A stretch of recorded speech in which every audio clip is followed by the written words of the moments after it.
നമസ്കാരം, എല്ലാവർക്കും ആമീസ് ഫുഡ് കോർട്ടിലേക്ക് സ്വാഗതം. എൻ്റെ പേര് സുമിത. ഇന്ന് ഞാൻ വന്നിരിക്കുന്നത് ഈ ഓണം സ്പെഷ്യലായിട്ട് റെഡിയാക്കാൻ പറ്റുന്ന ഒരു കിഡിലൻ പായസത്തിന്റെ റെസിപ്പി ആയിട്ടാണ്. ചവ്വരിയും ഏത്തപ്പഴവും തേങ്ങാപ്പാലൊക്കെ വെച്ചിട്ട് ഉണ്ടാക്കുന്ന ഒരു കിഡിലും നല്ല ടേസ്റ്റിയും ഹെൽത്തി ആയിട്ടുള്ള ഒരു പായസത്തിന്റെ റെസിപ്പിയാണ്. അപ്പൊ അതെങ്ങനെ ഉണ്ടാക്കുന്നതെന്ന് നമുക്ക് നോക്കാം. അപ്പൊ ഞാൻ നമ്മുടെ പായസത്തിലേക്ക് വേണ്ടിയിട്ട് 1/2 കപ്പ് അളവില് സാബുദാന, അതായത് നമ്മുടെ ചവ്വരിയാണ് എടുത്തിരിക്കുന്നത്. അപ്പൊ ഏകദേശം നല്ല വലിപ്പമുള്ള ചവ്വരിയാണ് ഞാൻ എടുത്തിരിക്കുന്നത്. 1/2 കപ്പ് അളവിലാണ് എടുത്തിരിക്കുന്നത്. അപ്പൊ വലിയ ചവ്വരി ആയതുകൊണ്ട് തന്നെ കുറച്ച് താമസം എടുക്കും ഇത് വെന്ത് കിട്ടാൻ വേണ്ടിയിട്ട്. അപ്പൊ അത് പെട്ടെന്ന് വെന്ത് കിട്ടാൻ വേണ്ടിയിട്ട് ഞാനിത് ഒരു 1/2 മണിക്കൂർ നേരത്തേക്ക് നല്ലപോലെ നമ്മുടെ ചവ്വരി ഒന്ന് കഴുകിയതിന് ശേഷം കുതിർക്കാൻ വെച്ചിട്ടുണ്ട്. 1/2 മണിക്കൂറിന് ശേഷം നമുക്കിതങ്ങ് വേവിച്ചെടുക്കാം. അപ്പൊ ഇതാ നമ്മുടെ ചവ്വരി ഇപ്പൊ കുതിർക്കാൻ വെച്ചിട്ട് ഒരു 30 മിനിറ്റ് കഴിഞ്ഞിട്ടുണ്ട്. ഇനി നമുക്കിത് വേവിച്ചെടുക്കാം. അപ്പൊ അതിന് വേണ്ടിയിട്ട് കടായിൽ ഞാനൊരു 4 കപ്പ് 250 ml ഒരു കപ്പിൽ 4 കപ്പ് വെള്ളം ചൂടാക്കാൻ വെച്ചിരുന്നു. വെള്ളം നല്ല പോലെ ചൂടായിട്ട് വരുമ്പോൾ നമ്മുടെ ചവ്വരി കുതിർത്തത് ഒന്ന് വാല വെച്ചതിന് ശേഷം നമ്മുടെ ഈ ഒരു തിളച്ച വെള്ളത്തിലേക്ക് ഇട്ടിട്ട് നല്ല പോലെ നമുക്കൊരു മീഡിയം ഫ്ലെയിമിൽ വെച്ചിട്ട് ഇത് നല്ല പോലെ അങ്ങ് വേവിച്ചെടുക്കാം കേട്ടോ. അപ്പോൾ ഇത് നിങ്ങൾക്ക് വേണമെങ്കിൽ മൂടി വെച്ചിട്ട് വേവിക്കാം, അല്ലെങ്കിൽ തുറന്നിട്ടിട്ട് വേവിച്ചാലും കുഴപ്പമൊന്നുമില്ല കേട്ടോ. അപ്പോൾ ഇത് ഇടയ്ക്ക് ചെക്ക് ചെയ്യണം, അതല്ലെങ്കിൽ ചിലപ്പോൾ അടിക്ക് പിടിക്കാൻ സാധ്യതയുണ്ട്. അപ്പോൾ ഞാനിപ്പോൾ നോൺ സ്റ്റിക്കിന്റെ പാത്രമാണ് എടുത്തിരിക്കുന്നത്. ചൂട് കട്ടിയുള്ള പാത്രം നോക്കിയെടുക്കാൻ ശ്രദ്ധിക്കാം കേട്ടോ.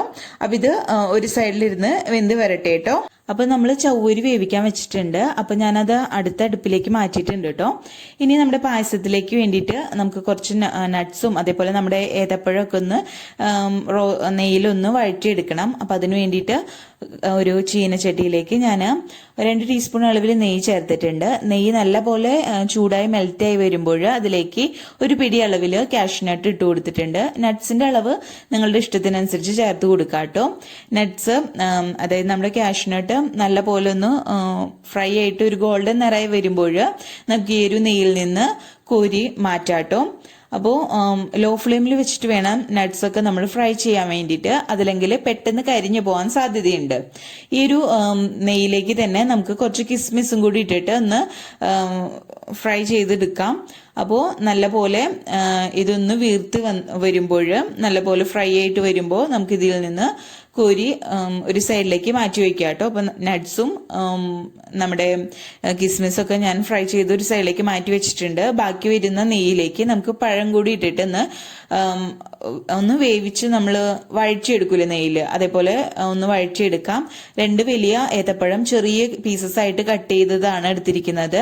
അപ്പൊ ഞാൻ നമ്മുടെ തേങ്ങാപ്പാലാണ് ഈ പായസം റെഡിയാക്കുന്നത്. ചിലപ്പോൾ നേരിട്ട് നമ്മൾ ഏത്തപ്പഴം നമ്മുടെ തേങ്ങാപ്പാലിലേക്ക് ചേർക്കുമ്പോൾ ചിലപ്പോൾ പിരിയാൻ സാധ്യതയുണ്ട്. തേങ്ങാപ്പാലായാലും അതേപോലെ തന്നെ പശുവിൻ പാലായാലും ചിലപ്പോൾ പിരിയാൻ സാധ്യതയുണ്ട്. അപ്പൊ അതൊന്നും ഒഴിവാക്കാൻ വേണ്ടിയിട്ടാണ് നമ്മൾ നെയ്യിലൊന്ന് ഇതേപോലെ ഒന്ന് വഴറ്റിയതിന് ശേഷം ഇട്ട് കൊടുക്കുന്നത്, അവസാനം ചേർത്ത് കൊടുക്കുന്നത്. അപ്പൊ പഴത്തിന്റെ ഒക്കെ കളറ് മാറി വരുന്നത് വരയ്ക്കും നമുക്ക് ഇതൊന്ന് വഴറ്റിയെടുക്കാം. ഇപ്പൊ ഇതാ നല്ല പോലെ നമ്മുടെ പഴം നെയ്യിൽ വഴറ്റിയെടുത്തിട്ടുണ്ട്. നല്ലൊരു ഗോൾഡൻ നിറായി വന്നിട്ടുണ്ട്. ഈ സമയം ഇതിലേക്ക് നമുക്ക് 1 ടേബിൾ സ്പൂൺ അളവിൽ പഞ്ചസാര ചേർത്ത് കൊടുക്കാം. നമ്മുടെ പഴത്തിന് നല്ലൊരു മധുരം കിട്ടാൻ വേണ്ടിയിട്ടാണ് നമ്മൾ ഈ സമയം പഞ്ചസാര ചേർത്ത് കൊടുക്കുന്നത്. നമ്മൾ ഈ ഒരു പഴം നമ്മൾ നെയ്യിൽ വഴറ്റിയത് അവസാനമാണ് കേട്ടോ നമ്മുടെ പായസത്തിലേക്ക് ചേർത്ത് കൊടുക്കുന്നത്. അപ്പോൾ നമ്മുടെ പഴത്തിന് ഒരു മധുരം കിട്ടാൻ വേണ്ടിയിട്ടാണ്.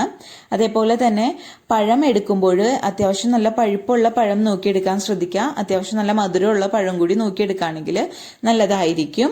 നമ്മൾ നമ്മുടെ പഴംപൊരിക്കൊക്കെ എടുക്കുന്ന ഒരു പഴുപ്പില്ലേ, ആ ഒരു രീതിയിൽ വേണം ഇത് തിരഞ്ഞെടുക്കാൻ വേണ്ടിയിട്ട് പഴം. അപ്പോൾ നല്ല പോലെ നമ്മുടെ പഴമൊക്കെ ഒട്ടിപ്പിടിക്കാതെ തന്നെ നമുക്ക് കിട്ടിയിട്ടുണ്ട്, ഇങ്ങനെ നെയ്യിൽ റോസ്റ്റ് ചെയ്ത് എടുത്തത് കാരണം തന്നെ. അപ്പോൾ ഇത്രയും മതി. നമ്മുടെ പഞ്ചസാരയൊക്കെ നല്ലപോലെ മെൽറ്റായിട്ട് നമ്മുടെ പഴത്തുമ്മയ്ക്ക് മധുരമൊക്കെ പിടിച്ചിട്ടുണ്ട്. അപ്പോൾ ഇടയ്ക്ക് ഇതേപോലെ ഒന്ന് ഇളക്കി കൊടുക്കാനും മറക്കരുത്. അതേപോലെ ഒരുപാട് വെന്ത് ഉടയ്ക്കേണ്ട കാര്യമില്ല. അത്യാവശ്യം റോസ്റ്റായിട്ട് നമ്മുടെ പഴമൊക്കെ ഒന്ന് വെന്ത് വരണം, അത്രയും മതി. നല്ലൊരു പഴത്തിന്റെ കളർ ചേഞ്ച് ആയി വരണം, അത്രയും മതി. അപ്പോൾ ഇതൊരു സൈഡിലേക്ക് നമുക്ക് മാറ്റി വയ്ക്കാം. ഇപ്പൊ ദാ നമ്മുടെ ചവ്വരി ഏകദേശം 1/4 ഭാഗത്തോളം വെന്ത് വന്നിട്ടുണ്ട്. ഈ സമയം നമുക്ക് ഇതിലേക്ക് ഇനി തേങ്ങാപ്പാൽ ചേർത്ത് കൊടുക്കാം. നമ്മൾ ഇതിലേക്ക് 4 കപ്പ് വെള്ളം ചേർത്തിട്ടാണ് ചവ്വരി വേവിക്കാൻ വെച്ചിരുന്നത്. അപ്പോൾ വെള്ളമൊക്കെ അത്യാവശ്യത്തിന് വറ്റി കുറുകി വന്നിട്ടുണ്ട്.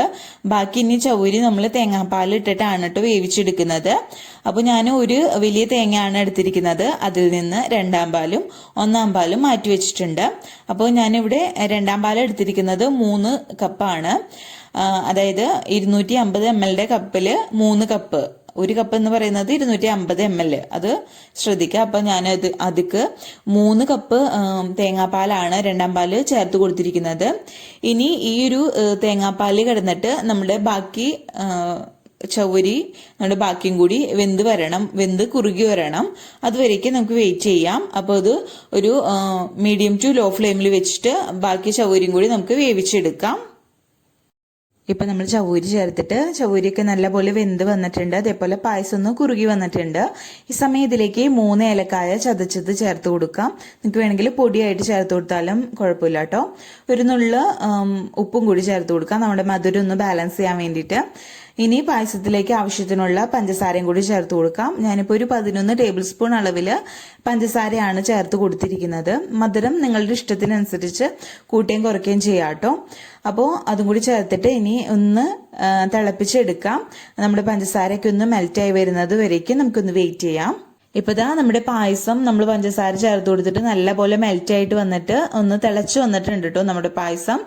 ഈ സമയം ലോ ഫ്ലെയിമിലേക്ക് മാറ്റിയതിന് ശേഷം നമ്മുടെ തിക്കായിട്ടുള്ള കോക്കനട്ട് മിൽക്ക് ഉണ്ടല്ലോ, അത് 1 കപ്പ് ഞാനിപ്പോൾ ചേർത്ത് കൊടുത്തിട്ടുണ്ട്. അപ്പൊ നമ്മൾ പാല് 1-ാം പാല് ചേർത്ത് കൊടുത്തതിന് ശേഷം ചെറുതായിട്ടൊന്ന് തിളപ്പിച്ചെടുക്കണം.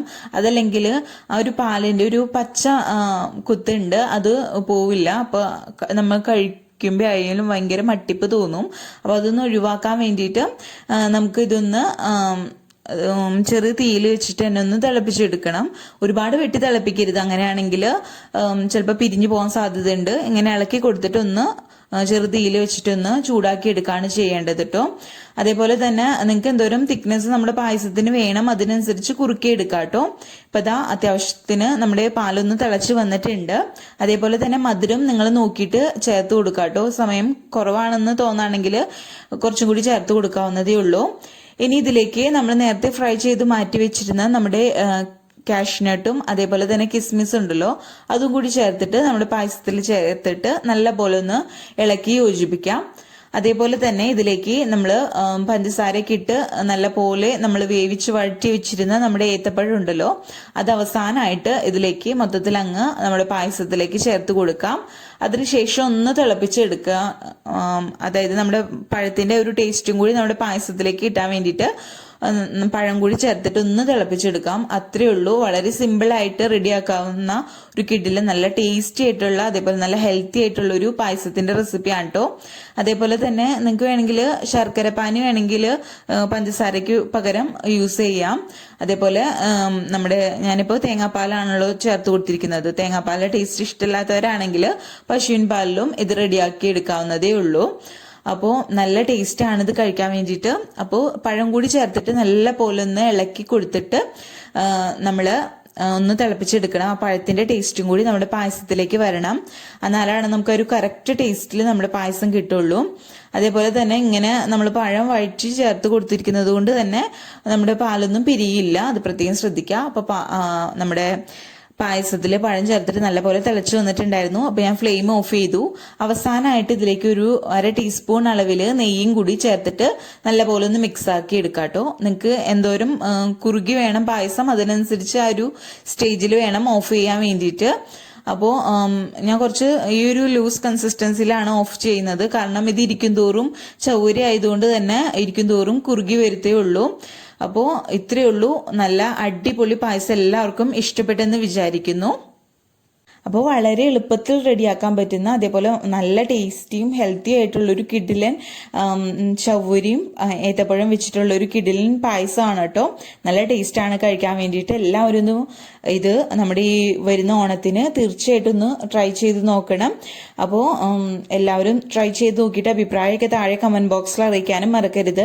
ആദ്യമായിട്ട് വീഡിയോ കാണുന്നവർ ആരെങ്കിലും ഉണ്ടെങ്കിൽ ചാനൽ സബ്സ്ക്രൈബ് ചെയ്യാനും മറക്കരുത് കേട്ടോ. അപ്പോൾ അടുത്ത അടിപൊളി വിഭവങ്ങളായിട്ട് വരുന്നത് വരയ്ക്കും. Bye, thank U.